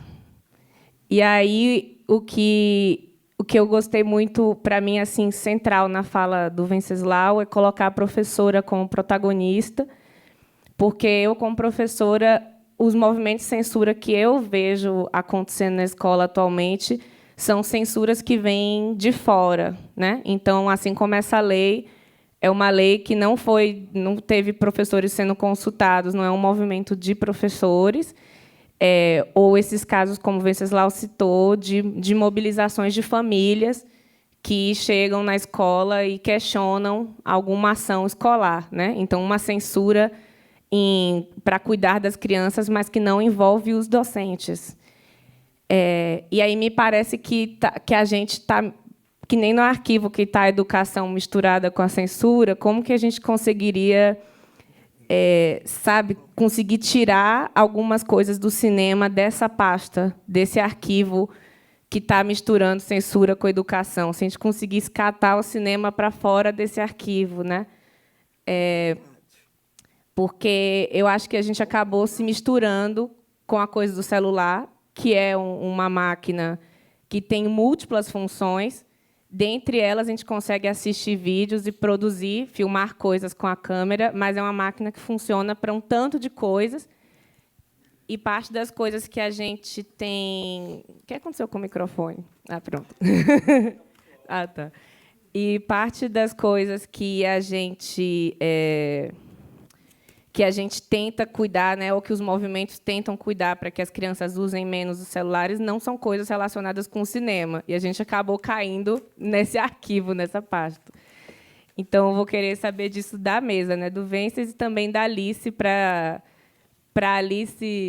Alice contar para a gente mais sobre esse arquivo em que você misturou educação com... Às vezes, olha, eu arrumo tanta coisa, às vezes nem leio. Só vejo assim rápido, o negócio tem que andar rápido, botar ordem alfabética. Foi muito embrulho que eu abri e botei em ordem. Realmente tem que assistir o Desarquivando Alice para vocês me entenderem o que é o arquivo. É muita coisa. Mas por que você misturou educação com censura? Não posso abrir gaveta. Eu tenho um problema aqui, hoje eu botei prótese, de negócio de abrir o arquivo, puxar e colocar. Quem trabalha com arquivo hoje tem que ter postura de abrir com as duas e fechar. Agora eu botei a prótese, é o joelho. Você começa a empurrar a gaveta com o joelho, não pode. Então, hoje eu tenho, olha, hoje para mim abrir e arquivar é horrível. Eu arquivo ainda, muita coisa. Embora deixei de arquivar outras. Mas as coisas mais importantes eu arquivo. Fotos e tudo, que daqui a pouco já não vai ter mais fotos, né? E os arquivos vão sumir, é o que eu acho. Sei lá como é que fica. Mas arquivar, para mim, hoje é complicado. Vai ter que ver o filme. Já quebrei dente, porque você não pode deixar... Eu tenho os mandamentos no arquivo. Não pode comer, não pode fumar. Fumar, então, não pode comer, não pode beber água, não pode nada. O arquivo vai lá fora. Não tenho nem... faz na Cinédia um barzinho, neca de bar, porque aí é barata. Rato, quando eu compramos a casa, ela cheia de rato e barata, ficamos livres.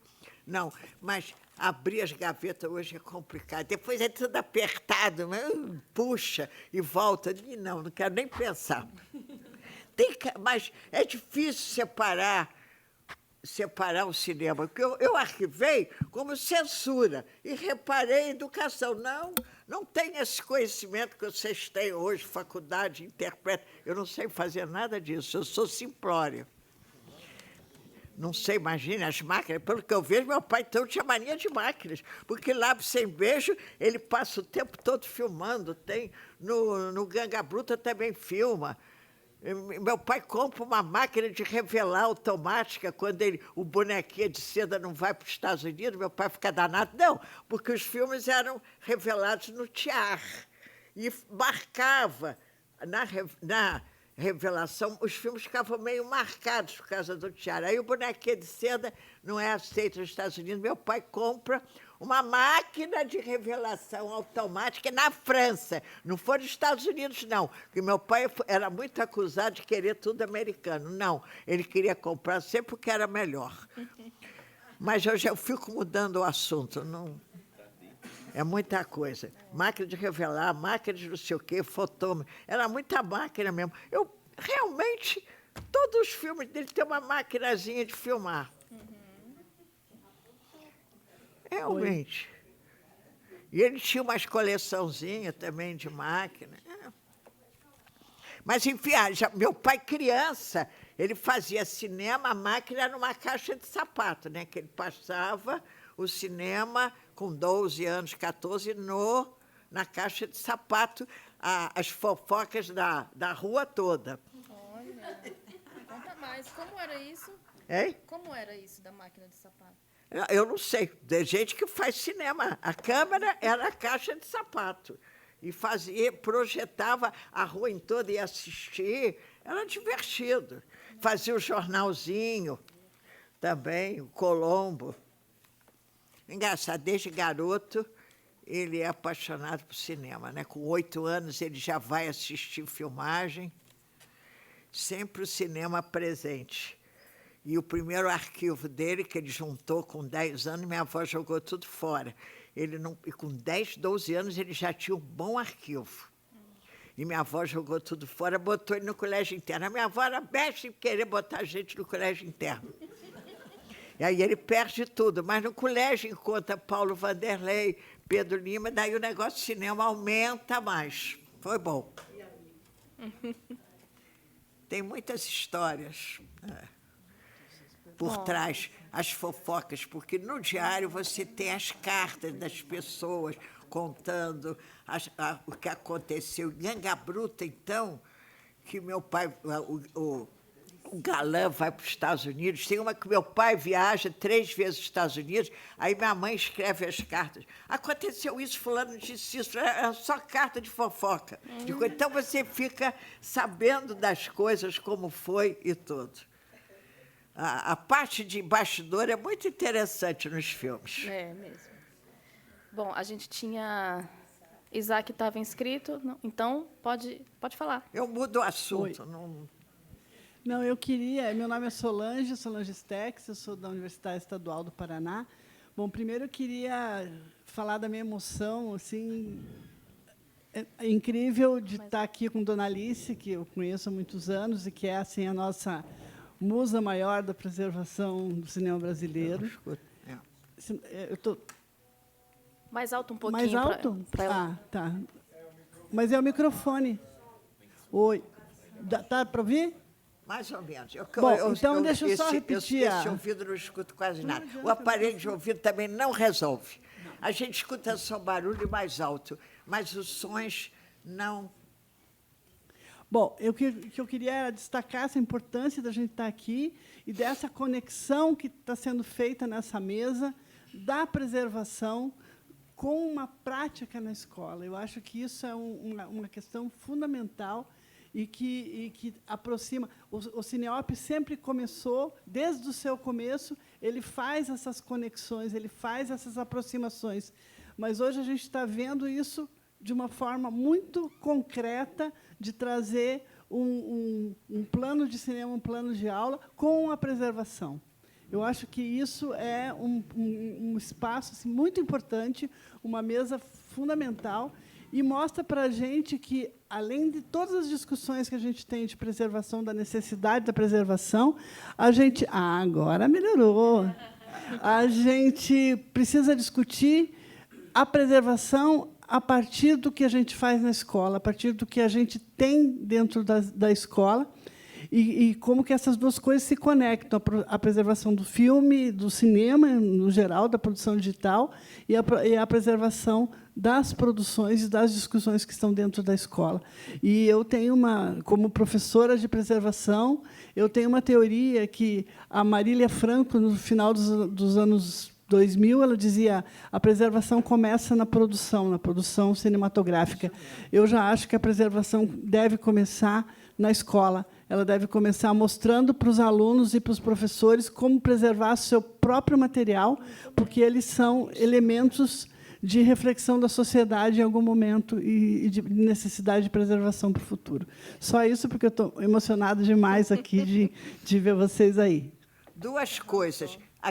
A Raquel tem grande importância, porque ela abraçou a ideia de preservação, o festival, porque esse festival de Gramado, Rio, jamais exibe um filme restaurado. É a coisa mais difícil. Ainda vão em cima da gente com esse Condensine, que eu fico danada, porque meu pai fez o filme com o dinheiro dele, com recursos dele, você já gasta um dinheirão para restaurar o filme, depois não tem onde exibir, porque os festivais maiores tinham que ter uma partezinha de restaurar. E, no início também dos filmes, não se guardavam cópias, era tão caro que fazia uma cópia, 2, ia para o cinema, e não se tinha esse pensamento de guardar uma cópia. E daí a grande dificuldade de a gente ter cópia dos filmes antigos, de Barro Humano, Alô, Alô, Brasil, Alô, Alô, Carnaval, nem sei como a gente conseguiu preservar Estudantes. Os filmes iniciais mesmo do cinema brasileiro não tem.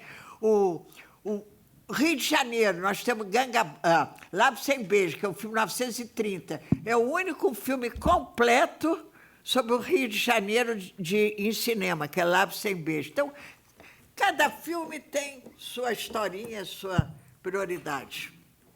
Eu conheço todas, da Cinédia eu conheço todas, porque eu não faço outra coisa. Faz. Sim, a senhora falou tantas coisas aí, tantas atividades. O que você queria perguntar? Pois é. No, eu queria falar sobre a ideia de máquina que puso Venceslau. Pensaba en cierta paradoja, la idea de que na película, en ese tiempo, máquina técnica, máquina corpo, máquina escola funcionavam muito bom. Você trajo uma filmina que decía que máquina técnica, máquina corpo siguen funcionando, mas la idea de máquina escola ha sido largamente discutida, porque tras la idea de máquina escola estaba ese proceso disciplinador da escola, ¿no?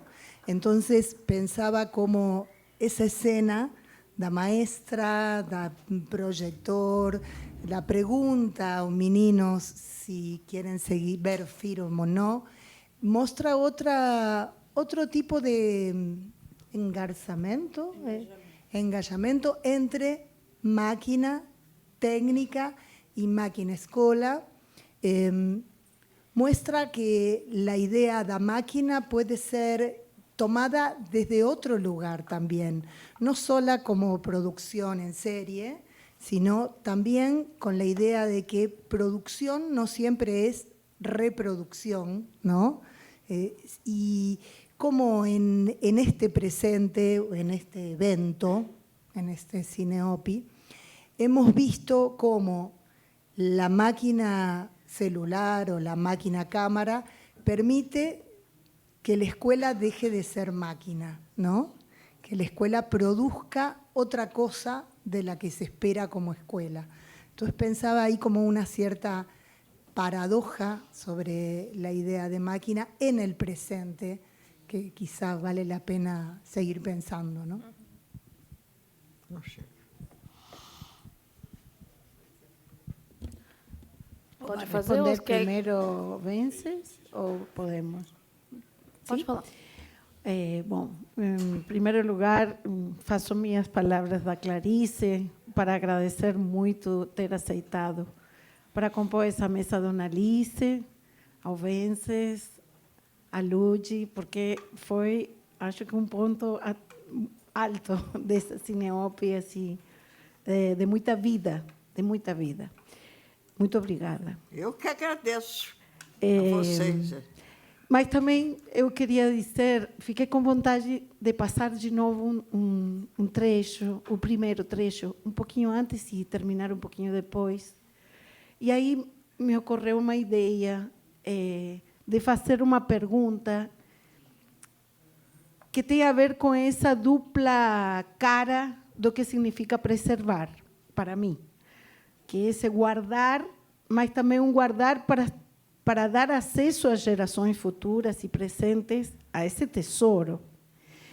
E eu sei que aí tem muitas coisas em jogo, porque, obviamente, para acessar esses arquivos há custo, e não é igual que venha Itaú Cultural, que venha a Universidade Federal, que venha uma escola. Então, assim, gostaria muito de saber como todo mundo poderia ter acesso a essas imagens, se há possibilidade de, por exemplo, nós comprar o direito de ter em uma plataforma, nós temos uma plataforma pública neste momento, muito modesta, mas que a Rede Kino já vinha sonhando e que a UFRJ acabou de lançar com 50 filmes, a maioria curtas, mas se houver uma maneira de pagar direitos possível dentro do nosso financiamento, seria muito interessante para mim que isso seja acessível não apenas aqui ao grupo do Cineopi, sino ao Brasil todo, afora.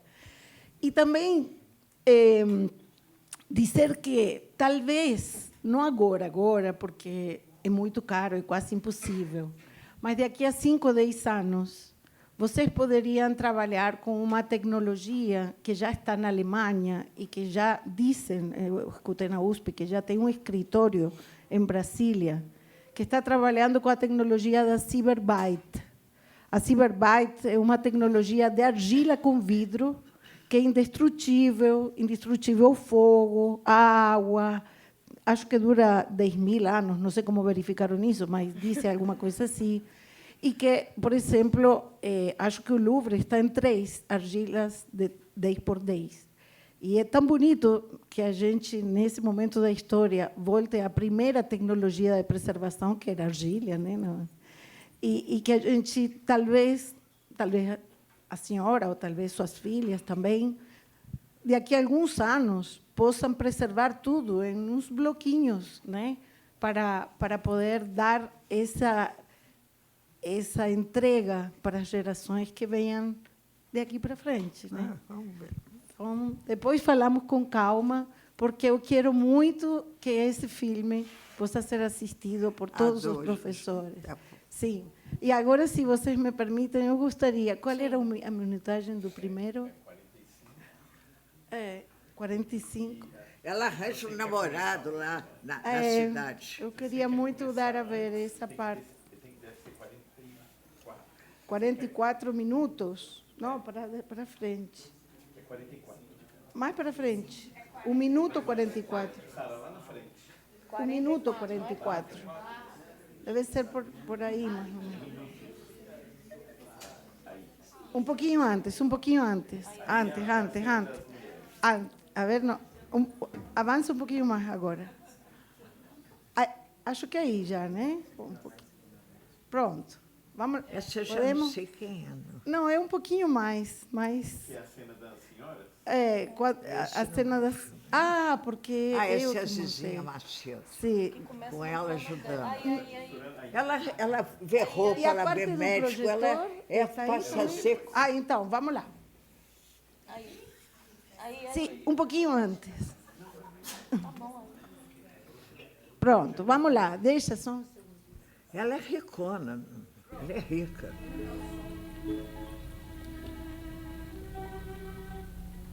Um, 2, 3, 4. 1, 2, 3, 4. 1, 2, 3, 4. 1, 2. Isso é Getúlio, é Estado Novo. Exigência. 2, 3, 4. Eu não gosto de falar. As Mas essa fofoqueiras. professora não é mulher de respeito. O delegado devia proibir o escândalo dessa cultura física, viciando as criancinhas, acostumando a andarem quase que nuas. Mas que é inovações do Rio, não é? O que a senhora acha? É? Inovações do Rio, não é? Eu também não gosto de falar, não. Eu também não falo. Pois me sei, é uma moça levada da breca. Conseguiu fazer virar tudo isso. Então eu virei. E você não aprendeu a ler? Graças ao meu talento. Agora quer virar o colégio em cinema. Não entendo essa coisa. Eu só entendo de freio de animal. Olha aqui, parece um freio. Olha. É freio mesmo.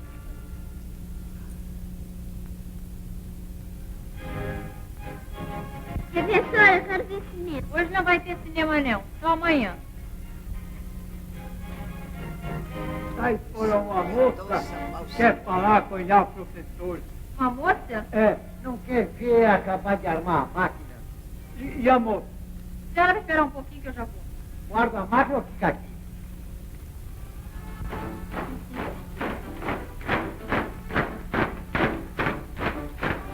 Obrigada. Marchando.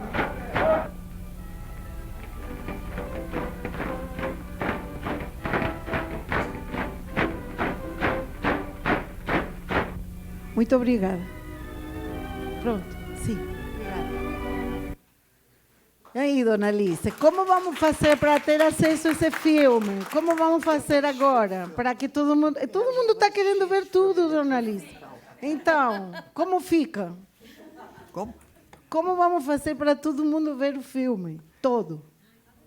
A gente marca uma sessão, sei lá como, ano que vem Não, a gente mostra. eu quero, a gente Vê quer... o filme todo? A gente quer que ele fique numa plataforma que vá para as escolas públicas. A gente quer pagar os Depois direitos. tem que conversar com o Hernani. O Hernani que resolve tudo da Cined. Ele Ah, a é meu gente curador, o Hernani resolve, ele cita Testemunhas como é aqui, que pode né? ser, como Então é que tá. não é. Então, Eu vamos não falar com o faço nada que não tenha o aval do Hernani. Ótimo. Obrigada. Se ele diz faz, faz. Se ele diz não faz, não faço. Às vezes eu vou contra, às vezes eu quero uma coisa e ele me corta.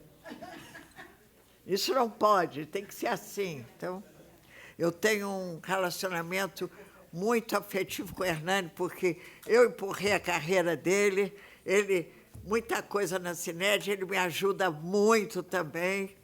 Então, eu obedeço muito ele. Ele quis ser para ser professor na PUC. Ah, dona Alice, eu não vou. Como que você não vai? O Silvio Tenda tem lá, mas como é que o Hernani não tem? Que agora tem o mestrado. O Silvio Tenda tem, Maria, por que você não vai? Vai sim. Aí ele foi, me obedeceu. Mas tudo o Hernani manda. Quem manda nos meus filmes é o Hernani. Mas a gente estuda uma maneira de entrar na plataforma sem problemas. Tem que isso que tudo tem que ser contrato, acertado, combinado. Eu sou muito certinha, tudo da Cined é combinado. Obrigado por essa já prévia possibilidade da gente ver o filme com mais gente, né? E o filme todo. Na escola é bom. Como diz Arquivando Alice, é um filme ótimo para a escola, porque eu vejo cada filme chato sendo exibido nas escolas, que eu morro de pena dos garotos que vão assistir. Coitado de assistir esse filme. O meu, pelo menos, é divertido, porque eu canto, eu danço, começa no cemitério, acaba na praia. O meu filme é divertidíssimo, vocês vão gostar. Arquivei todos os defuntos, que o negócio, o filme é sobre arquivo. Eu sou arquivista.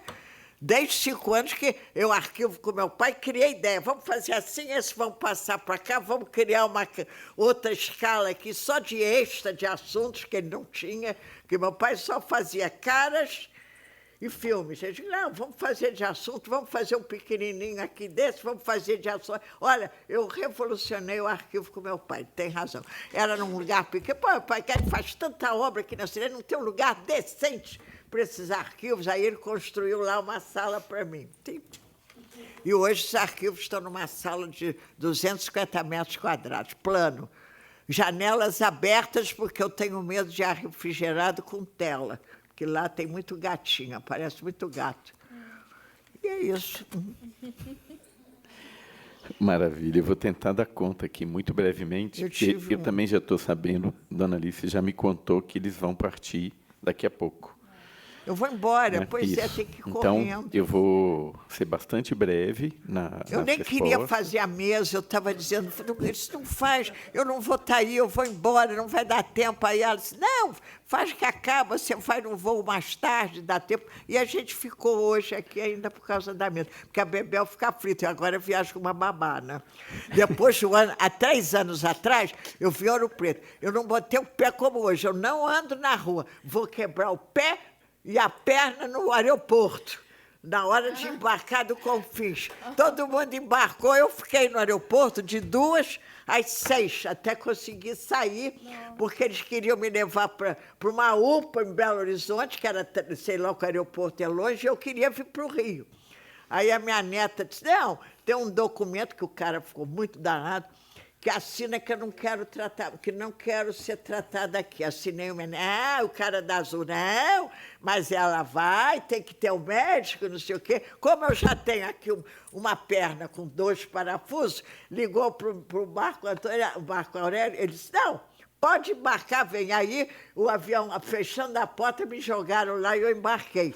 Mas hoje, se eu tivesse para essa UPA, eu estaria numa cadeira de rodas. Porque eu quebrei esse lado direito, eu quebrei a tíbia e o tornozelo. Ele botou, eu tenho 10 parafusos. Aqui também tem o prótese, que é do arquivo. Agora falta esse, que está começando a doer.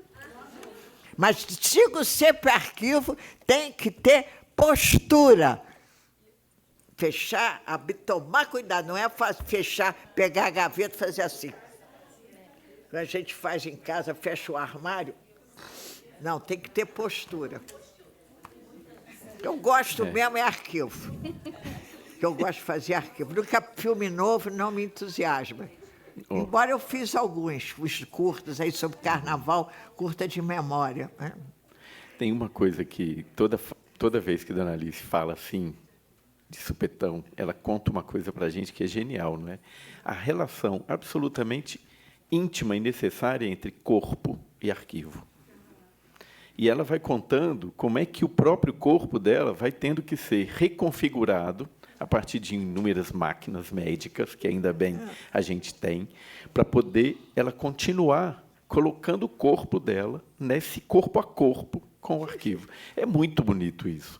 Eu não sei se eu quero dar resposta para ninguém, não queria deixar ela terminar de falar, mas eu vou pedir para a senhora esperar 5 minutinhos só para eu dar mínimas respostas para algumas pessoas aqui. Primeiro, eu vou começar com a Silvia, porque, do ponto de vista do conceito do Guattari e do Deleuze, produção é sempre produção, não tem reprodução. Repetição é diferença. Estou fazendo muito brevemente aqui, só para dizer que aqui está implicado a ideia de reprodução, só que entendido como produção. Tá certo? Ou seja, é bem a ideia de que o inconsciente é produtivo, ele não é reprodutivo. Tá certo? Ele produz coisas. A segunda coisa que seria interessante de lembrar, e aí em torno do que a Adriana comentou, dessa dupla relação da preservação, sempre me lembra daquele texto que é muito bonito, muito antigo e muito bonito, da Hannah Arendt, quando ela fala da ideia de conservação e relaciona isso com a escola, dizendo de conservar aquilo que a gente tem, mas sempre também, paralelo a isso, conservar a novidade que emerge em tudo que nasce. Não é? Então, acho que é bem interessante pensar que a escola, nesse sentido, até lá, a Hannah Arendt propõe uma escola como uma máquina produtiva, nesse sentido, né, desse convívio entre aquilo que foi preservado nos currículos, no caso da escola, e a novidade que chega, que pode ser tanto a criança, quanto pode ser o migrante que chega num determinado contexto. Me parece que a pergunta que, principalmente, a Liana faz, demandaria uma conversa longuíssima, não é? Gente, eu tenho que ir embora. E por isso, eu vou pedir a licença de finalizar, para que Dona Alice possa finalizar essa conversa e se despedir de nós. Então, pode ser, Liana e demais, depois a gente conversa por aí. Certo? Então, Dona Alice, obrigado. Obrigada. Prazer. Foi ótimo te conhecer, foi ótimo. Prazer. E conhecer o pessoal aqui da educação, porque sempre a gente está do outro lado, nunca veio para esse, né? Agora vim para cá. Aliás, foi a única palestra que eu participei esse ano foi aqui. Tá vendo?